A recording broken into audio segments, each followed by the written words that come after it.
Hi everyone, in this video we are going to look at 5 new limited edition eyeshadow palettes from Huda Beauty. These are in the Jeweled Obsessions line, so you are probably already familiar with the original Obsessions eyeshadow palette line. If you haven't seen the swatches that I did for the original set of these eyeshadow palettes, I will link that video in the upper right hand corner for you to go see. So these are all 9 pan eyeshadow palettes, but these 5 new palettes are going to be limited edition, and as you can see, they are jewel toned inspired. They are available to purchase through Sephora. I'll put a link in the description box to where you can find them in terms of the Sephora website. I'll also put a link there to eBay so that if you do make a purchase through Sephora or pretty much any other website for any sort of purchase, you can at least get some cash back on your order. These retail for $27. And I guess actually technically this is called or known as the Precious Stones Obsessions line. The 5 new palettes are the Sapphire, Ruby, Topaz, Emerald, and Amethyst palettes. Each of them, of course, inspired by a gemstone of the same name. Please remember to subscribe to the channel so you don't miss out on videos like this. I did announce the 2 winners for the Juvia's Place blush palettes. They have not responded to me yet, so if you commented and wanted to enter into that giveaway, make sure you go and check the comments. I reply to the winner in the comment section to let you know. I'm going to give them a few more days, and if they don't respond, I'm going to choose 2 new winners. All right, so without further ado, let's get to swatching these new Precious Stones inspired eyeshadow palettes. Okay, so each of these is made of heavy cardboard. They close via a magnet, and each has a full-sized mirror inside. Here is the Emerald palette.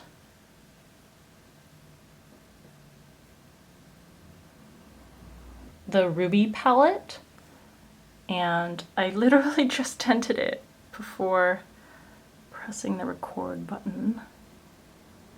The Sapphire palette.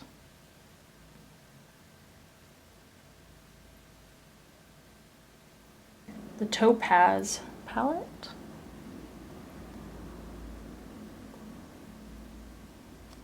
And the Amethyst palette. And remember that I always swatch with an eyeshadow brush over primer. All right, the first shade in the Emerald Obsessions palette is this pale silvered lime with large flaky shimmer. Second is this matte kind of spearminty green. Next is a medium to kind of deeper minty metallic green. This has blue flakes of shimmer in it. Very interesting.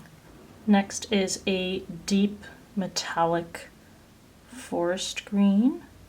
A little more product there. Next is a metallic, vibrant emerald green.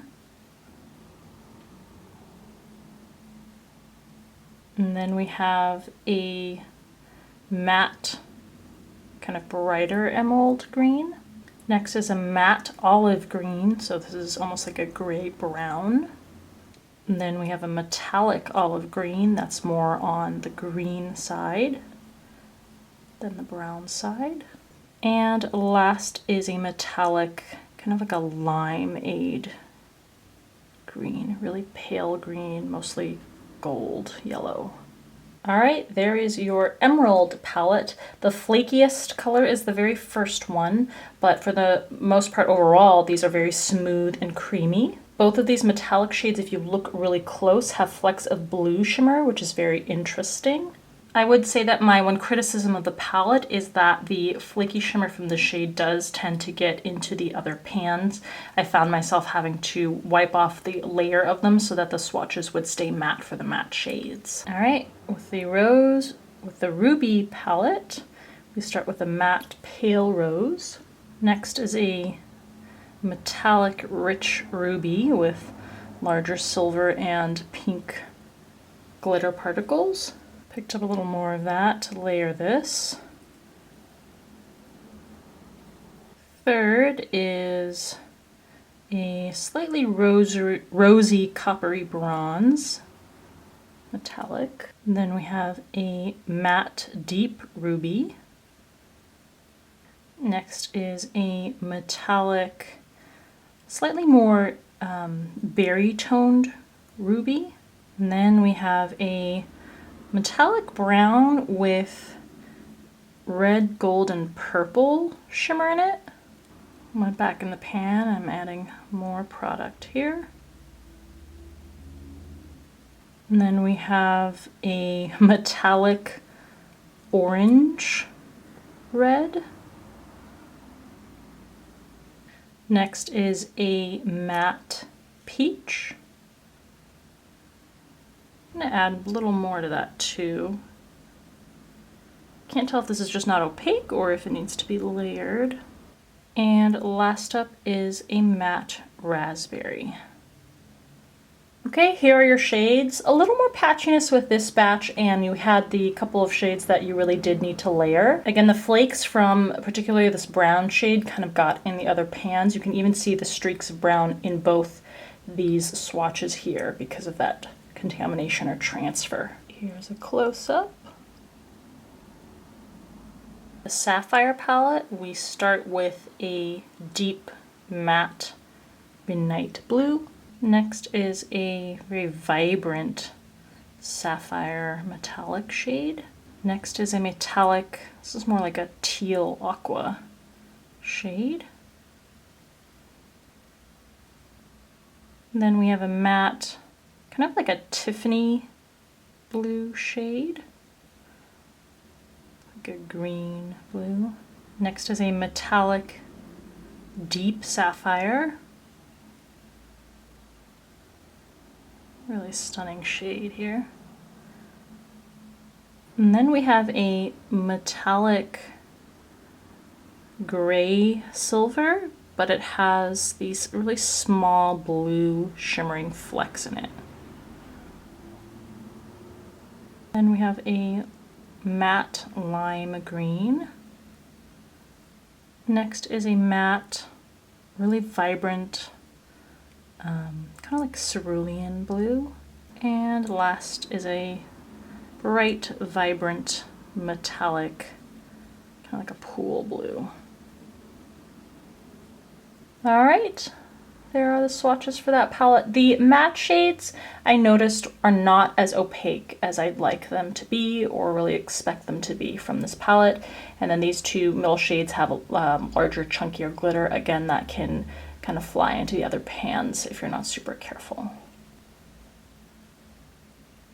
With the Topaz palette, we start with a matte mustardy orange. Next is a metallic copper with gold shimmer. Going back in there and adding. Okay, so I want to show you this because the pans that have these larger flake shades, when you press them, they will crumble. See, like that. So just be a little bit careful when you're trying to get more product out.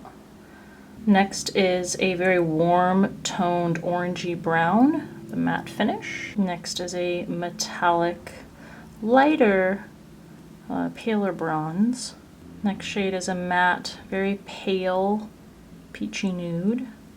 And then we have a metallic, kind of milk chocolatey brown.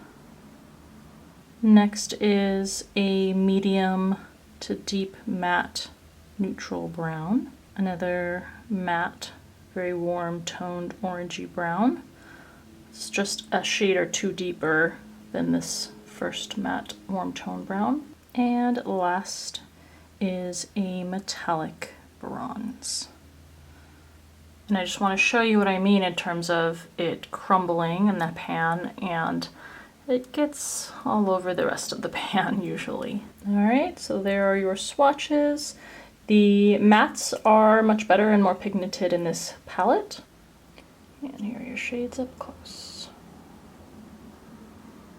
And an Amethyst palette, we start with a metallic rich amethyst. Next is a deeper kind of blackberry purple, the lighter purple flash. Third is a matte, kind of lighter and brighter, almost grape juice type of purple. Next is a matte blackberry kind of purple. Next is a brighter purple, metallic with purple and blue. Adding more color here. Blue sparkles. Really pretty shade. And we have a shimmering grape purple. Next is a matte, kind of deeper fuchsia. Then we have a very pale silvered pink, a hint of a purple flash. This is the second layer here.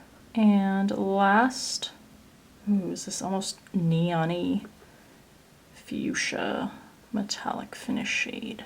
All right, there are the shades for the Amethyst palette.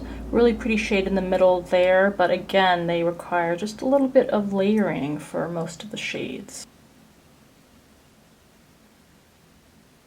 All right, there are Huda Beauty's new Precious Gems inspired eyeshadow palettes.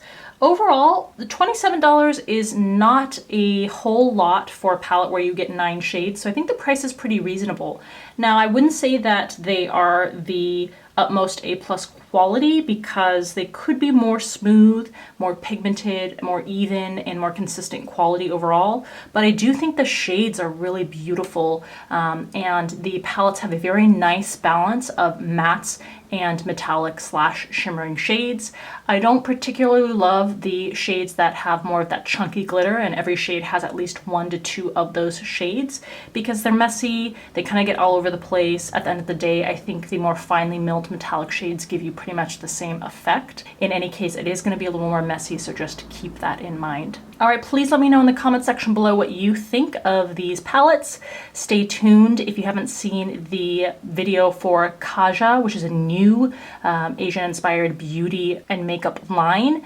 I have a dedicated video for that, so please stay tuned and make sure you see that video, as well as so many more things upcoming. Even though it's only just fall, everyone's coming out with Christmas stuff, which I personally don't like. I wish that they would wait and let us enjoy the fall releases more, but share in the comments below what you think about either these palettes or anything else in this video. I hope this was helpful to you if you were eyeing these. As always, thank you so much for taking the time to watch, and I'll see you in the next video.